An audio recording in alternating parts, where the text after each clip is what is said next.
I'm from Newburgh, New York. In late January, I was fishing here on the Delaware River and went to weigh anchor and the boat capsized. Well, before that, I saw the sign at the parking area that between November and April, you're supposed to wear a life preserver, cold water kills. Had I not seen that sign, I wouldn't have worn my life preserver. I keep them with me. So seeing the sign, I put it on. I didn't want to break any laws. So I decided to stop at a spot in the river and weigh anchor. Usually I don't have anchor weighed in the wintertime. I'm usually trawling. So I waited until the ideal time after dark, and that's when I went to weigh anchor, and then the incident happened. The battery shifted in the boat. I should have had him tied down. The weight shifted. I was on my knees.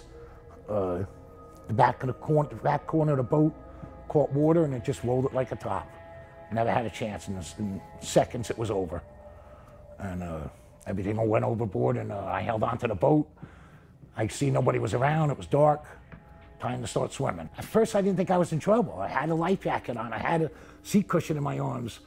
So I didn't think I was in trouble. And then, after being in the water a couple of minutes, it was so cold, that's when I started to get scared. I'm like, I gotta keep kicking. I gotta keep kicking. And boots kept trying to drag me under.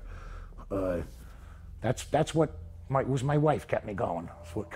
That's all I was thinking about, getting in. I didn't want her to get that phone call, you know. Well, I hit the shore. I just kneeled down. I wanted to go to sleep. And again, I just kept thinking of my wife. I didn't want her to get that phone call. And I just followed the light. Thank God for the people in the Roebling Bridge, the Roebling Inn. I followed the light towards a house, knocked on the door, and they let me in. Got my clothes off, started a fire in the fireplace for me, warmed me up until my wife came and picked me up. But when I first hit that water, like you see on the shows, I must have been in shock. I wanted to go to sleep.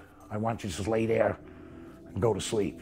You know, I figured I made it out of the water, but I knew as cold as it was. Already, by the time I got to the Roebling Bridge, my jumpsuit was all sheet of ice.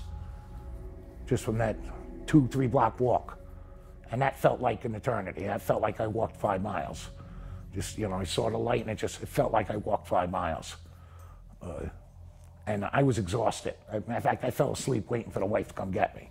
And it was probably just shock and exhaustion, being in the water. Very scary. Can't say enough that I don't care, all summer, all year long, you should wear a life preserver if you're out on that river.